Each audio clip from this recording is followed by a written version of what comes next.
السلام علیکم ورحمۃ اللہ وبرکاتہ۔ آج میں آپ کو اپنی اس ویڈیو میں بتاؤں گی 4 ایسے اعمال جس کے کرنے سے جو ہے اللہ رب العزت کے ہاں وہ لوگ محبوب ترین بن جاتے ہیں جو یہ اعمال کرتے ہیں۔ آپ صلی اللہ علیہ وآلہ وسلم نے فرمایا کہ اللہ کے ہاں محبوب ترین لوگ ہیں وہ جو لوگوں کو فائدہ پہنچاتے ہیں،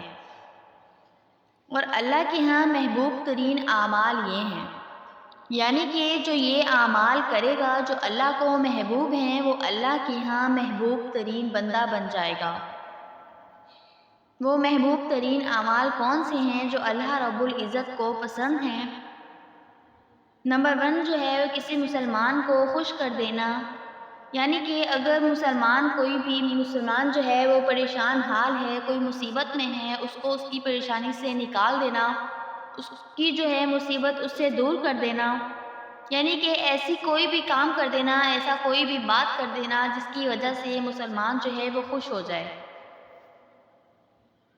نمبر 2 جو ہے کسی کی پریشانی کو دور کر دینا، یعنی کہ اگر کسی کو مالی یا کسی اور طرح کی پریشانی ہے جس کی وجہ سے وہ شخص پریشان ہے تو اس کی جو ہے کسی بھی طریقے سے مدد کر کر اس کو اس کی پریشانی سے نکال دینا۔ نمبر 3 جو ہے کسی کا قرض ادا کر دینا، یعنی کہ اگر کوئی شخص مقروض ہے، اس کے اوپر بہت زیادہ قرض ہے جس کی وجہ سے وہ پریشان رہتا ہے، تو اس کی اپنی استطاعت کے مطابق مدد کر کر اس کے قرض میں اس کی مدد کر دینا، اس کا قرض اس کے ذمے سے اتار دینا۔ نمبر 4 جو ہے کسی کی بھوک مٹا دینا، یعنی کہ اگر کوئی شخص جو ہے اس کے پاس اتنا کھانا نہیں ہے کہ وہ جو ہے پیٹ بھر کر کھا سکے اور وہ کسی سے سوال بھی نہیں کر رہا، تو اس کی جو ہے یہ خیال رکھتے ہوئے